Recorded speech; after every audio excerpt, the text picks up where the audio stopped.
says Governor Abiodun reads riot act against cultists. All right, let's see what Governor Abiodun, Dakpo Abiodun, is doing in curbing the menace that cultism causes. Now, let's take the first paragraph of that story. The Ogun State Governor, Prince Dakpo Abiodun, has ordered security agencies in the state to get rid of Shagamu and its environs of the menace of cultists and cult-related activities in the state. And this followed a renewed clashes among rival cults gangs in the town, raising tension and panic among residents. Right, let's see. Pen Pushing reports that the governor, in a statement by his chief press secretary, Leko Adeniro, pointed out that the governor regretted the avoidable loss of innocent lives and wanton destruction of properties by the hoodlums, adding that the police and sistered security agencies have begun giving a marching order to deal ruthlessly and decisively with those disturbing the peace of the town. Right now, that's what Governor Dakpo Abiodun is doing this morning, according to the reports by penpushing.com.ng. This morning. Now, there's a lot going on, and there's a lot that the youths, unemployed youths, are using the status of being unemployed to perpetrate a lot of heinous crimes, and these things can be avoided. And in case you're listening to me and you're youth, there's a lot that you can do, right? There's a lot you can do. All it takes is just to have a positive mindset. Cultism is not a way to go. It destroys you. It destroys you totally. So when you are involving yourself in cultism, it means that you're depriving yourself of your bright future. That's what it means. So please stay away from cultism. There's a lot of positive things that you can actually do with your life. Please start doing those things now. Learn trade, learn something, learn vocation, learn things. There's a lot of things. There's a lot of things you can actually do with your life to impact and positively into the Nigerian state. All right, please let's join hands and lift this country up. All right, and then lift your family up as well, because they are actually the first people that bears the brunt of whatever happens to you. The negativity, the bad names goes to your family. So remember that. All right, let's move away from that story and head straight to this one that says Edo State Deputy Governor denied access to office. Wow, this is huge. All right, remember that we're still extracting some of these headlining stories from penpushing.com.ng, an online platform that delivers news at your doorstep. Now, let's move on and go straight to see what the first paragraph of that story have for us. It says the Edo Deputy Governor Philip Shaibu was on Monday locked out from gaining access to his office located within the government house premises, with the gates reportedly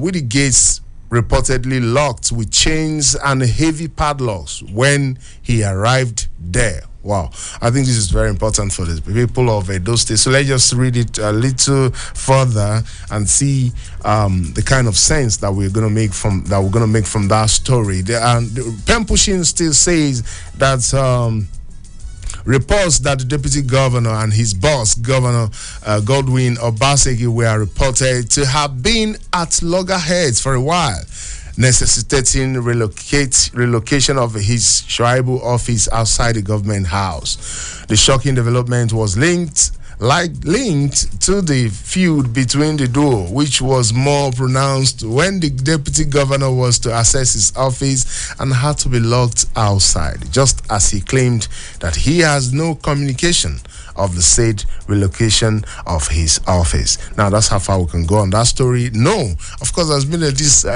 lingering feud between the governor of Edo State, Governor Godwin Obaseki, and his deputy Shaibu, and it's been going on and on, and we pray that whatever happens, but just remember that whatever that is causing this thing has something to do with the forthcoming election. All right, you know that the election of Edo State will be coming up on 2024, and all these things are part of it. Governor is not trying to look the way of Shaibu, and Shaibu is not happy about it, and there's a lot going on, and we pray that they will find a peaceful resolution to all these things going on. Now, that's how far we can go on that story, but let's go and take one more from penpushing.com.ng, and this one says court clash, 4 killed in Shagamu.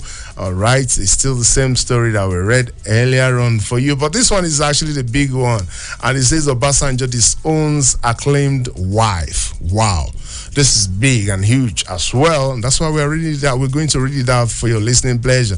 Now, let's see what the first paragraph of that story have for us. Remember that we are reading from penpushing.com.ng. Right now, the first paragraph of that story says former President Olusegun Obasanjo has disclaimed Miss Taiwo Martins as his legal wife, following a statement credited to the woman said to be begging traditional rulers on behalf of the Obasanjo family over Obasanjo's comments on need for traditional rulers to adhere to protocol in respecting country president and state governors. Wow, okay. Let's see. Pen Pushing reports that the former president, in a statement on Monday, described Martins as an impostor who has no right or authority to speak on behalf of his family, as she is not a member of the Obasanjos. All right, let's see. The attention of former President Chief Olusegun Obasanjo has been drawn to a statement purported to be issued by a wife of the president with the photograph of one Miss Taiwo Martins as the author of the statement. The statement reads, okay, let's see. We want to make sense more from this story and see. Let's see. Let's just see what the kind of sense we're going to make more further. Now, this one says Pen Pushing further reports that Obasanjo explained that for record purposes, the said Martins had 2 children for him, but emphasized that she is not his legal wife. Hence, she is an impostor to have claimed the status of a wife. Now, you see, that was the sense I was actually trying to make from that story. Miss Martins actually reads a report that this same woman have 2 children for the former president of the Federal Republic of Nigeria. Now, you see why I said I wanted to make more sense from that story.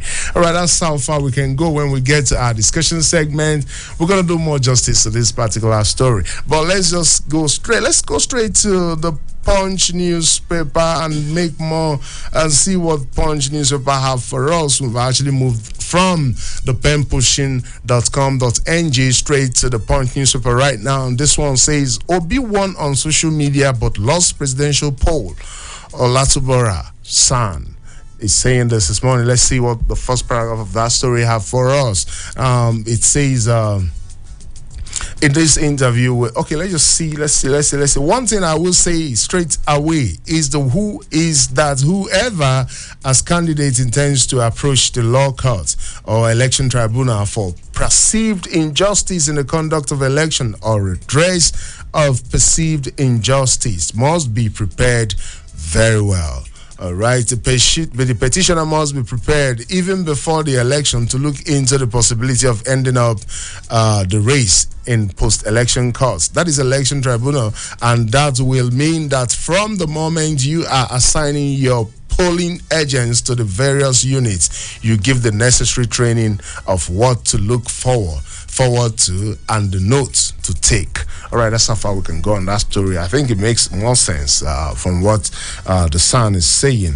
All right, let's move further.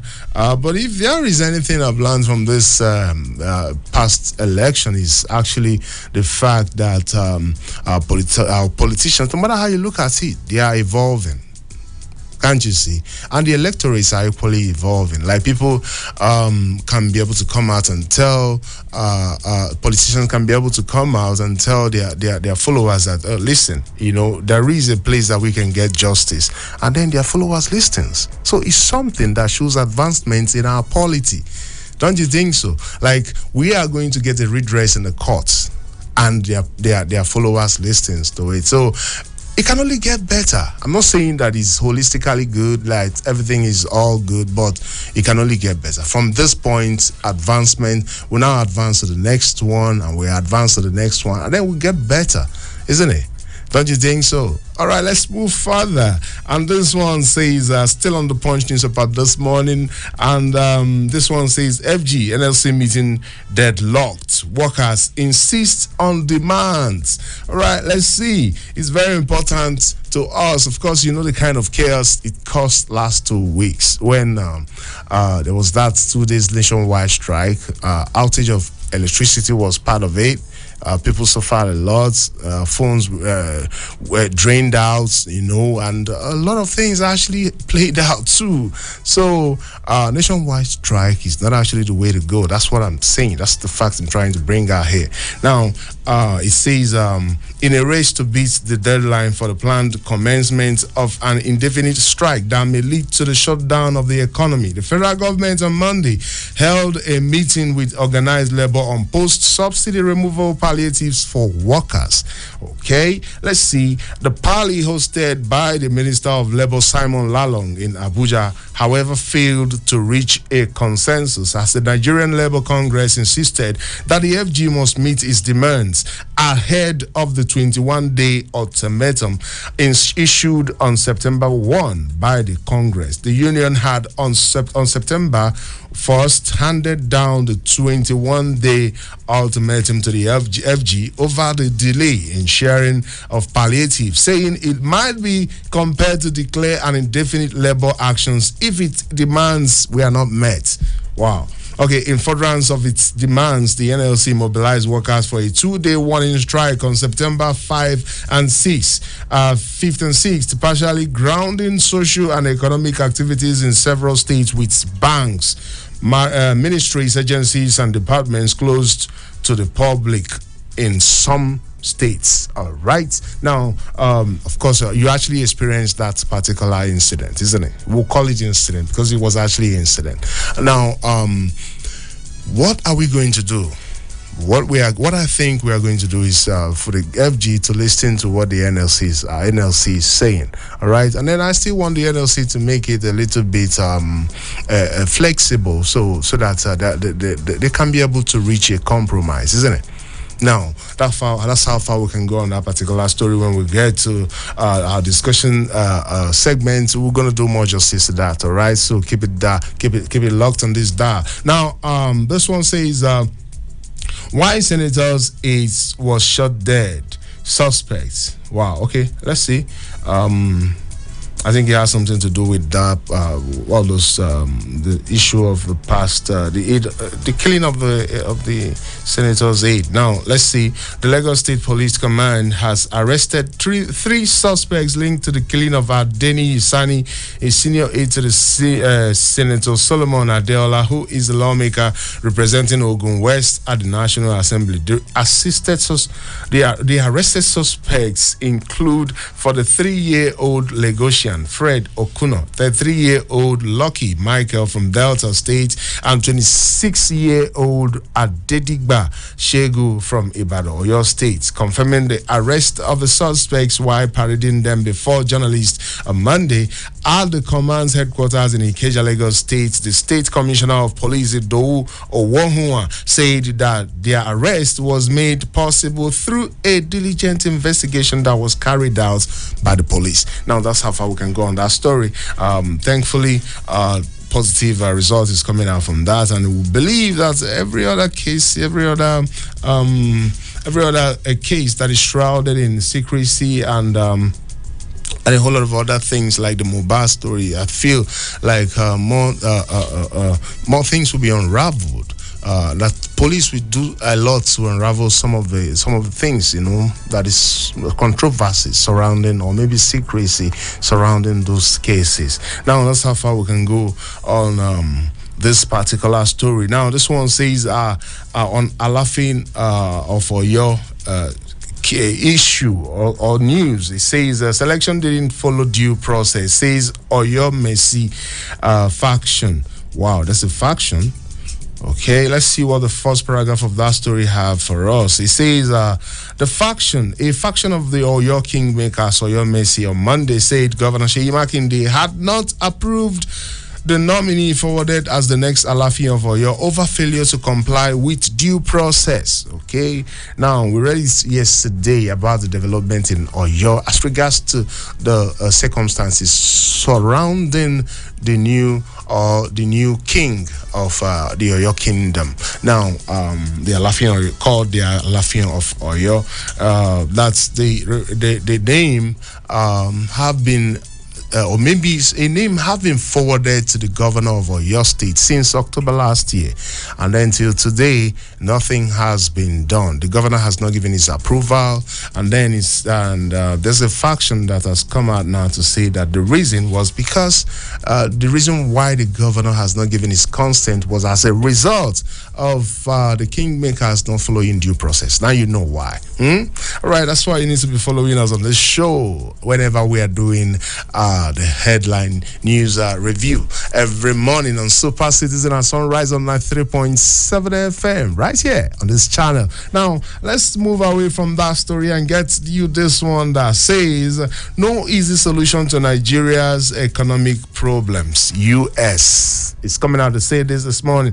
All right, let's see how that story will pan out, and let's see the content or the first paragraph of that story. It says there is no quick and easy solution to Nigeria's economic challenges the United States government has disclosed. Now it says the U.S. Deputy Secretary of Treasury Wale Adeyemo, who stated this at a forum with business leaders in Lagos, said the country lacks a macroeconomic framework to attract more dollar-denominated foreign direct investment into its economy. All right, now he spoke at the Lagos Business School on the U.S.-Nigeria economic relationship. There is no quick, easy solution to those challenges. I want to be honest about that. That is what the true partners are. Adeyemo told his audience, okay, that if you're a true partner, you have to say the bitter truth, isn't it? Okay, now that's the situation is, but I believe that there are a lot that we can do, isn't it? Like when you think about the hike in the rice in the rice products and all that, and when you look at around some foodstuff where actually we have arable lands, things that we can take advantage of. Why don't we go back? Like some people have come out to say that the rice processing industries are actually the reason why there is a hike in the price of rice. So why can't we start establishing rice milling factories or here and there in the country to ameliorate some of this hike in price of these products? And then when we have enough to eat, we have enough to ship out, isn't it? Yeah, I think we have to. All right, make it easy for farmers. They have these products, but where are they going to process it? How are they going to polish up this rice and then make our internal consumers have enough? By the time we have enough, then we have enough to export. That's it. It's commonsensical. Why don't you think in that direction? Now that's how far we can go on that story. I think the federal government should start putting things on ground. Road is good and hospitals very good. Food is equally good. All right, we have this arable land for a reason. Let's take advantage of it. Let's start producing. Let's start shipping things out of the country, and that's how we are going to generate foreign exchange. That's how we are going to stabilize naira. When you're not exporting, you're just consuming, importing, consuming, then how do you want to grow? I think that's how far we can go on that story. At least I've been able to make a lot of sense like that right there. Now, this one says how police will probe Mohbad's death. All right, let's see. By Federal Police PRO. Let's see. FPRO says the first paragraph of that story says. The police public relations officer Olumuyiwa Adejobi has disclosed that the Nigerian police force will interrogate as many as possible to unravel the circumstances behind the death of the late Nigerian artist Irelioluwa Aloba, popularly known as Mohbad. Punch online reports that the 27-year singer, who was a former signee of Naira Marley at Malian Records, died last Tuesday. The first PRO shared early Tuesday morning via his handle. Right now, that's how far we can go. That's a lot development coming out from that particular story, and we believe that with time, that a lot of things will be in the open, and people will come to see clearly what's actually led to that young man's death. Now, let's see what our Honorable Minister of FCT is saying this morning. He says, we cannot answerable to National Assembly. Falano Adegborua is saying this morning. Now, let's see what the Senior Advocate of Nigeria is saying this morning, trying to educate us. This morning, he says Senior Advocate of Nigeria, Femi Falana and Ebu Olu Adegboruwa have waded into the dispute between the Minister of the Federal Capital Territory, Nyesom Wike, and the Senator representing the FCT, Kingibe. The senior lawyer noted that the FCT Minister, in terms of execution of duties, was not answerable to Kingibe or the National Assembly. The FCT lawmaker had warned Wike to desist from working without the supervision of the National Assembly. Kingibe also noted that the FCT Minister does not have executive powers but must operate within the constitutional framework of the country's legislative arms. Now, that's how far we can go on that story. But I believe that what the senator is trying to do is to work. He's trying to get the attention of the FCT minister. So I believe there should be signage, whatever, in any form that it takes for the two of them to, because the senator is representing FCT and the minister is representing, is just like the executive. I don't know how you're going to look at it, but he's actually the number one man in the FCT, isn't he? Yeah. The two of them should be able to work. I think the woman is trying to get the attention of the FCT minister, and I believe it's not a big task. You should listen. All of them are representing FCT. Please, let us have a one front representing us in the FCT so that things can move forward. That's all I'm saying. Now, let's move away from the Punch newspaper this morning and extract some of the headlining stories from the Vanguard. And on the Vanguard this morning, we have Nigeria in revenue crisis with huge public debts. Adeliji, a new FIRS boss, is saying this morning. Let's see the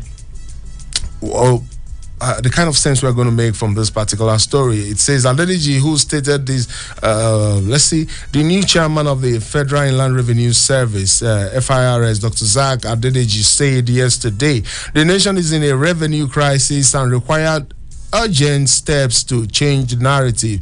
Adeliji, who stated this while taking over the mantle of leadership of the agency from his predecessor, Muhammad Nami, noted that about 96% of federal government revenue was spent on debt servicing last year, stressing that the situation is not sustainable. All right, that's how far we can go on that story. When you're generating a lot of revenue and you're using it to service debts, you see that is a sorry state, isn't it?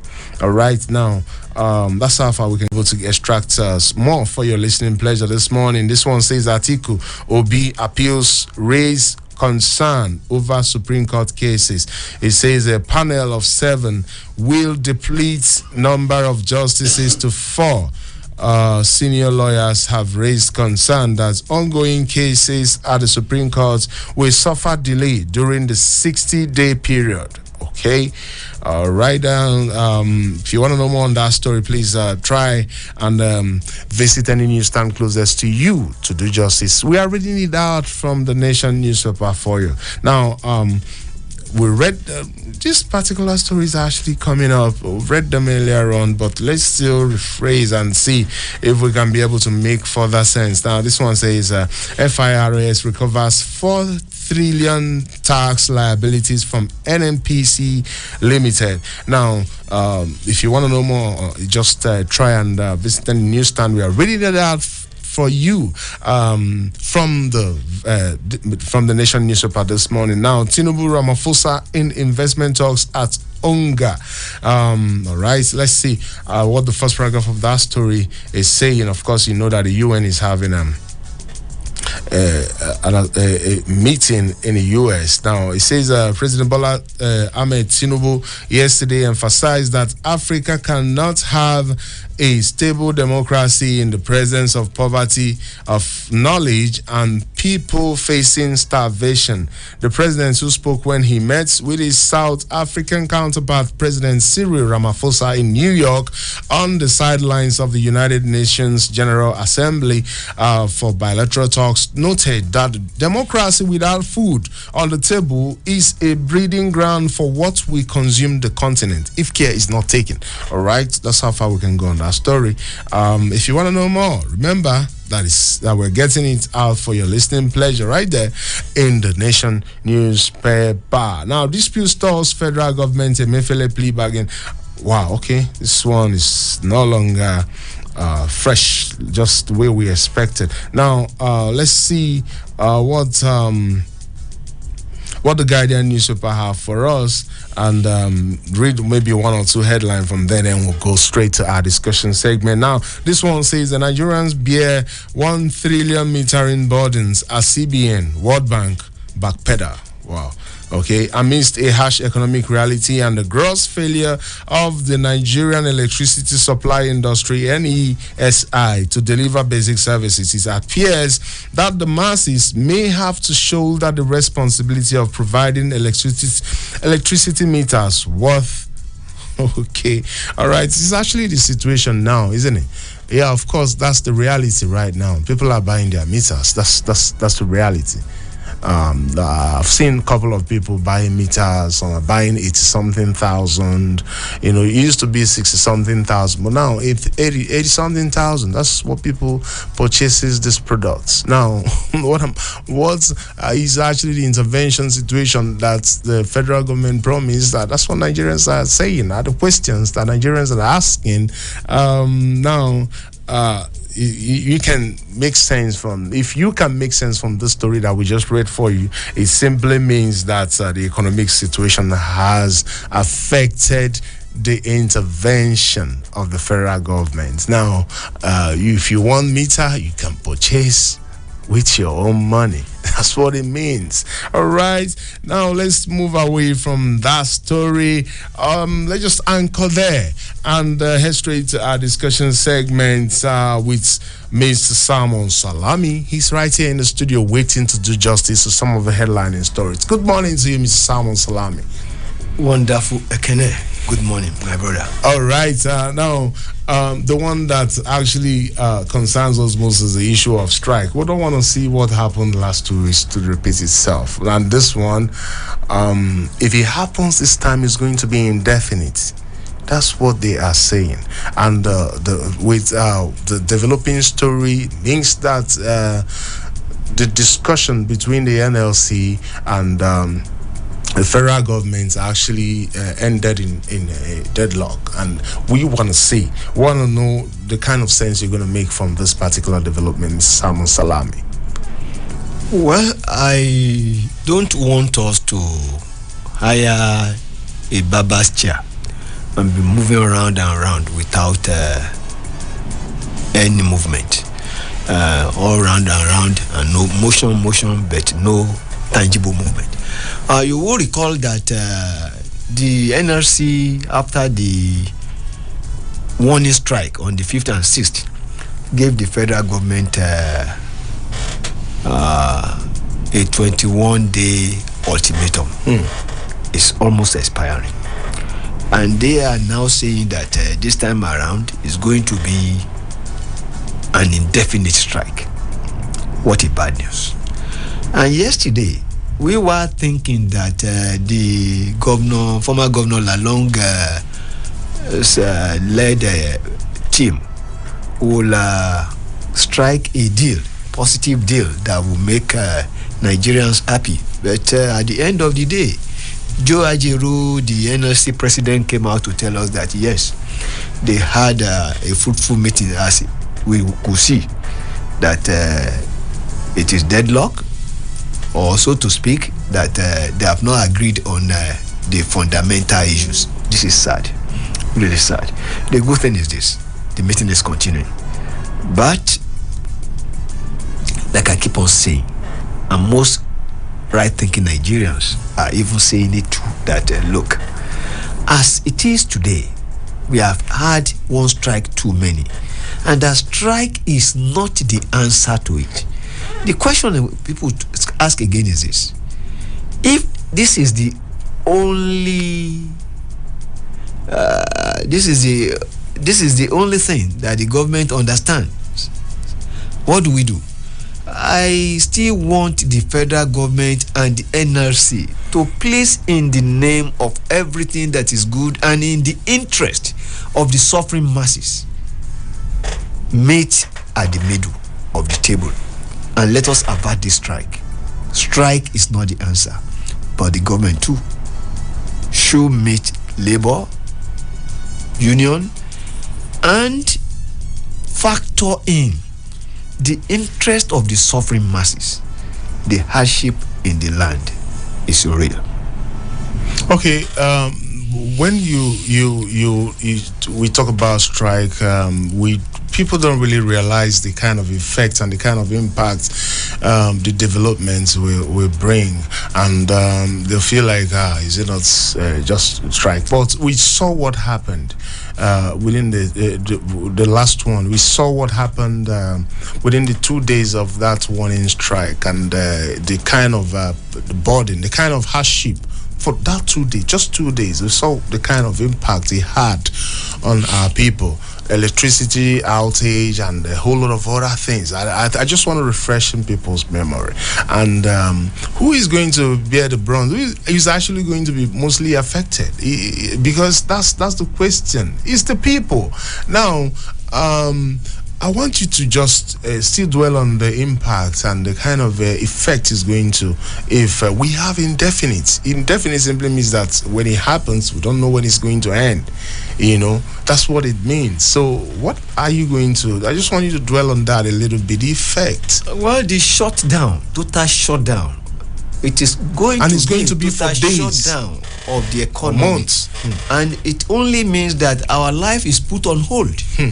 Because it only means that all the services, maybe except essential services like some of us who are slaves of the masses, that we must always be here to inform the people, and perhaps maybe the nurses and those who are on essential services, perhaps. But I am still saying this, that it is unthinkable. It is something we should try to avoid, because the hardship will be more. There is already hardship in the land. People are suffering. People are really, really suffering. And I want to believe that the government too knows that the people are suffering. Well, the president knows, because he has told us times and times over that he feels our pain. He does. I want to believe he does. But it's not enough to just tell us that you feel our pain. Do something about it. Let us avoid this strike. The indefinite strike will hurt to the already bad and sad situation we are in now. And I want the Honorable Minister of Labour, the former governor of Plateau State, Right Honorable Simon Lalong, to please do everything humanly possible to ensure that this looming Armageddon is avoided. I'm still begging Chris Ajeru. We know that the labor is on the side of the people. We know it's our fight. We know you are for us. But then, let reason prevail.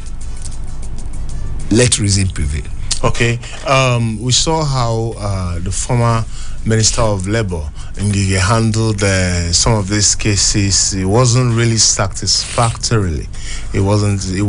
You know, to some extent, at least we can use. We can reference the issue of the ASU strike and all that. So, and are we going to see a shift from what it used to be with Mr. Simon Lalong, Honorable Minister of Labour, Mr. Simon Lalong, at the helm of the affairs? You feel like it's going to apply a kind of a maybe magic wand, something? What do you think? Well, with due respect, with very, very due respect to Chris Ngige, it was an unmitigated disaster. The ego thing was there. It wasn't particular. There was a disconnect, a big disconnect between Ngige and the people and the labor. And I want to believe that the reasonable thing to do is that this is not an ego thing. This is something that is that touches the life of the people, and it must not be toyed with. All parties should, and we are pleading, should know that the destiny of the Nigerian people is now placed in their hand.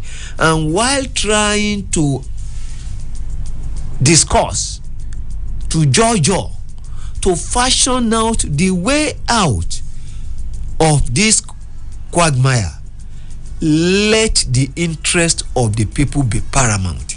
It can only be if they discuss sincerely, they discuss patriotically, and they come to a solution that is acceptable to the people, realizing that the welfare and well-being of citizens is the primary objective of their being in government.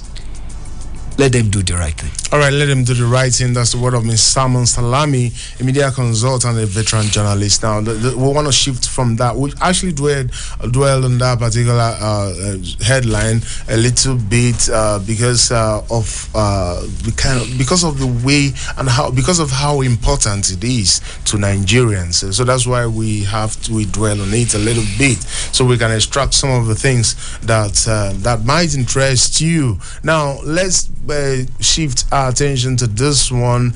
No easy solution to Nigeria's economic problems. This one is coming from the US, and it's something of concern. Do you think there is no easy solution to Nigerian economic problem? Well, I want to thank the US Undersecretary who said Wale Adeyemo, who said this at the Lagos Business School. It's been sincere and it's been blunt, and it's frantically so. With the truth. And I bet, do we really need him to come from the US to tell us? We should know that uneasy lies ahead of us. And we are in a very big crisis, economic crisis, which I want to believe that President Bola Ahmed Tinubu is aware of and is doing everything humanly possible to provide a lasting solution. But I think we should be alive, and we must be alive, and there's the need for Nigerians to be alive first to enjoy the outcome of it. Let us make life a little bit better for people now. Yeah, let's talk about production. We are not producing much. And when a country is not producing, your foreign exchange we keep dwindling. That's what it means. So, in terms of production, what are you going to be telling our leaders this morning? While I agree that there is the need for us to produce more, I still want to believe that there are the wastages and the leakages and the corruption in the system is gargantuan. I agree there is the need for Nigerians to produce, and there is the need for Nigerians to consume what we produce. The little we produce, let us consume. Our appetite for foreign goods is unimaginable. And by doing this, we are frittering away the little foreign exchange that we have. And this will not go well for our economy. And I still want to believe that there is the need for the government to look inward. We are talking of a sizable, to have a sizable, a lean size of government. It's been it's bloating now. It's even getting worse. We are thinking of a situation where government will reduce the number of people perpetually taking care of us as government. But what are we seeing, both in the state and at the federal level? A situation whereby a governor will have 136 senior SAs, senior advisors, or special advisors rather. And these are leakages too. And these are not, in fact, they are money costly leakages. They are wastes. They are waste. Let us plug all these leakages, and of course, the octopus, the corruption. All right, now we have to open up our phone lines now to start taking your contributions as well, because it's still very important to us to be able to balance things up. Now, call us on our line 081 before we move straight to the drama. Obaseki locks out embattled deputy from government house. Before we discuss that particular one, but call us on our line 081 822 22205. I'll call it again 081 822-22205, or you call us on our other line 090-32-22-9797. I'll call it again 090-32-22-9797. Call us now so you can make your contribution. Hello, good morning to you. Hello, good morning. Wow. Hello. Good morning. Good morning. How are you? This is your regular caller. Super Citizen. Super Citizen, Mr. Isashuku. Good morning. Please speak up so we can hear you. Yes, Mr. Deputy Governor, don't lock out the office. It is because... Please, can you speak up? We want to enjoy what you're saying. I said because the Constitution and the lawmaker did not prepare the duty of Deputy Governor. They campaign together, contest together, win election together. Then the governor would like to turn the deputy governor to be a duper. How that this work? We are almost 20-something years in democracy, and the National Assembly are overseeing this. That's the way they pass a law that this one and they can decide to either transform or not to transform. It is very bad. They are there to make law. They are not making the law, and things are going bad. That's why those who are rigging the election, they will say, let us make it. And look what the court is doing. Because this Buhari intimidated the court, the judges. They were arrested, intimidated, nothing happened. They are on fear. How can they pass judgment?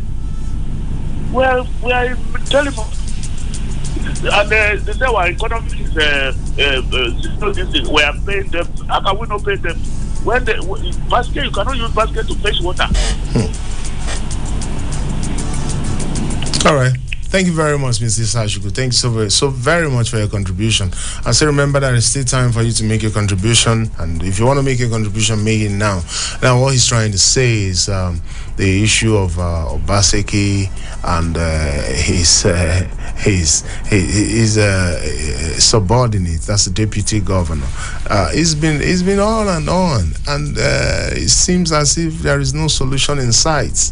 What are you going to make of this? I think this is a constitutional issue, and it's unfortunate that the National Assembly has not taken care of this.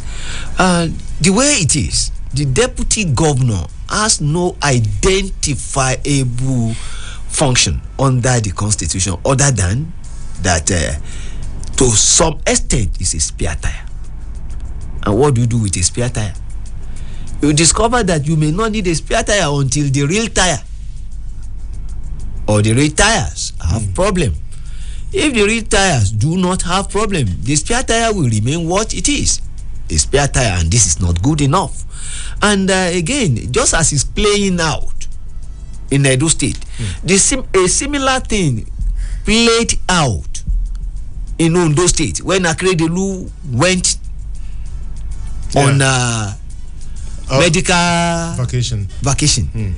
And on coming back, see what we are seeing, simply because Akeredolu too thinks or feels that the deputy governor is eyeing the seat. And what is bad in that? It's a constitutional right. Just as Philip Shuaibu has the constitutional right to contest, the deputy governor of Ondo State too has a right to contest. And I still want to believe that there is the need for tolerance on the part of these governors. Of course, the deputy governors too must not be unduly ambitious. Unduly ambitious, like you feel like you have some leadership qualities to deliver the good to the people, and you feel is this a fundamental human right? Don't you think so? I have said it. What I'm saying is that for now you are a deputy governor. See yourself as a deputy governor. The man wants to vie for the seat of the number one. He does. He does. And there's nothing bad in that. It's his constitutional right. But why doing that? You should know that you need the governor. Don't manage it very well. There is what they call diplomacy. Learn the art of diplomacy, although diplomacy is not for the door. So what if your senior doesn't want you to be that to be in that position? He has the right to say so if that's how he thinks, but it's not for him. It's for the people to decide. But why doing that? Carry him along as much as possible. Manage him. Don't go all out to fight him. That is not the way to go. You should manage him and be the fool. Play the fool until you get what you are looking for. All right, it's not always the case in Nigerian politics. Deputy governors, like you say, they're always seen like the spare tires, and they don't normally succeed their seniors or their senior colleague.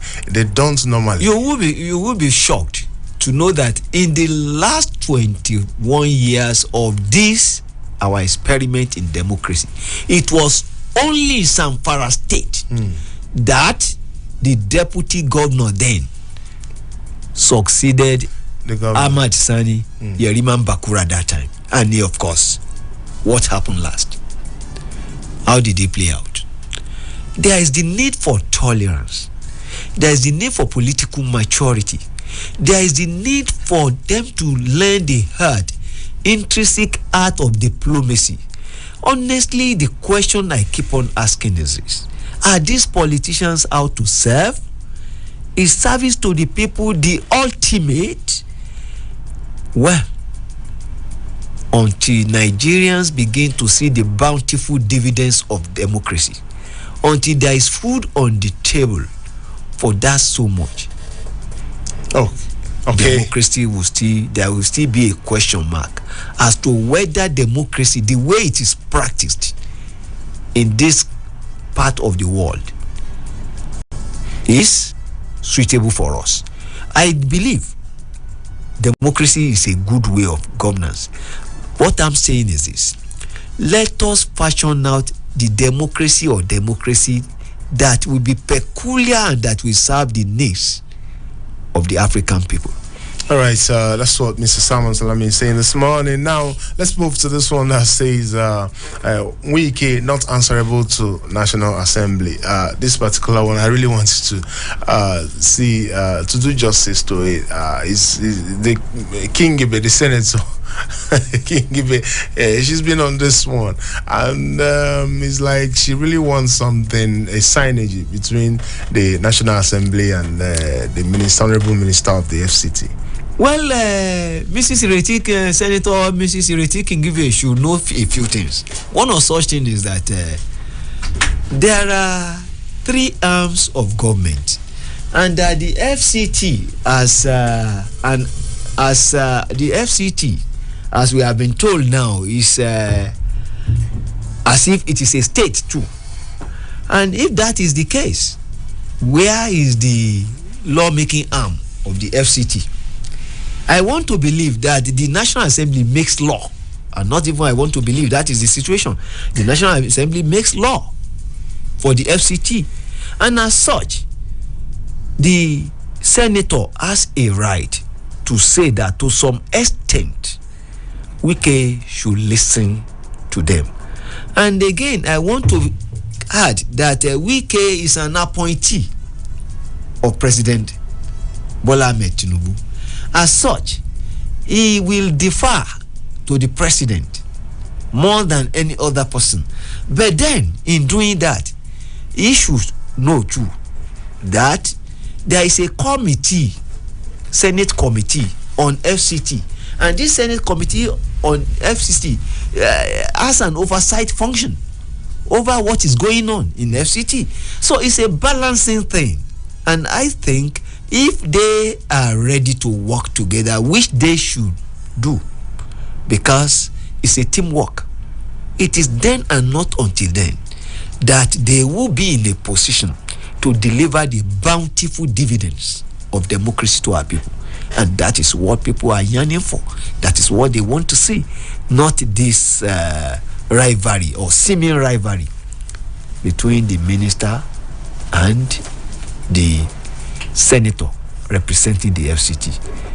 All right, so now let's just anchor on this one briefly before we move straight to the big talk. Now, remember that there is a bumper package on big talk this morning. And don't forget that Mr. Lawrence Umwete is right here in the building, waiting to do justice to our topic this morning. Good morning, Mr. Umwete.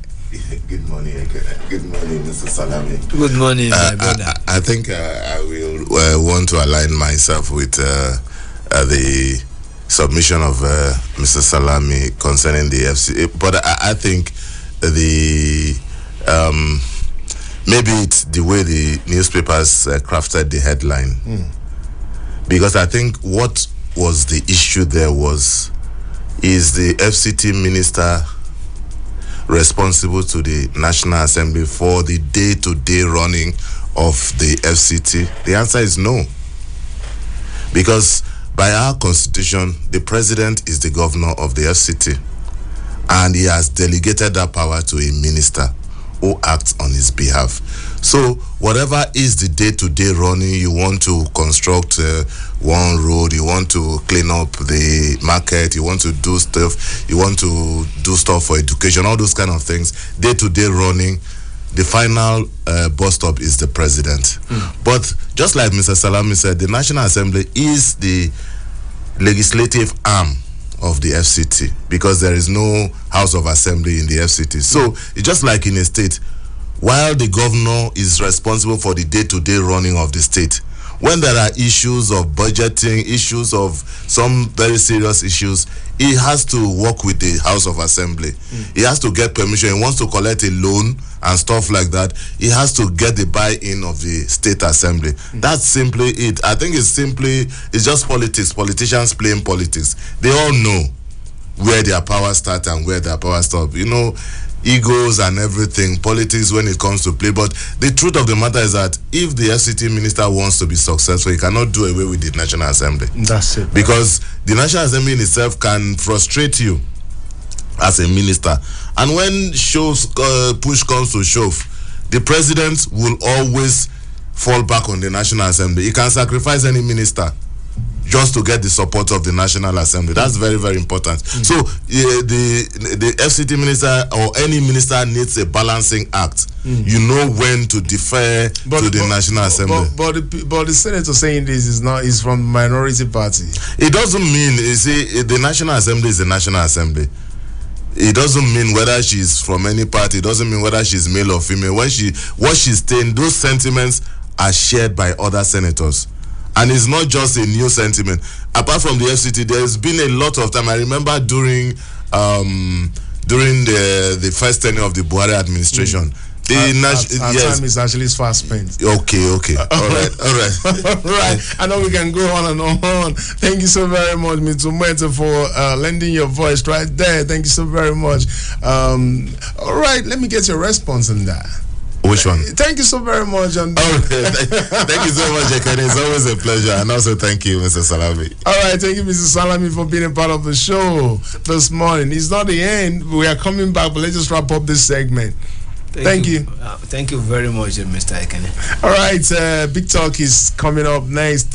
Stay glued to your seat right there. And when we return with Obasanjo's issue and with the traditional rulers, just what played out, we have this experienced analyst still right here in the studio to do justice to that. Please stay glued because more is still coming your way. Still 93.7 Citizen FM, Super Citizen at sunrise. We'll be right back. Stay glued, all right?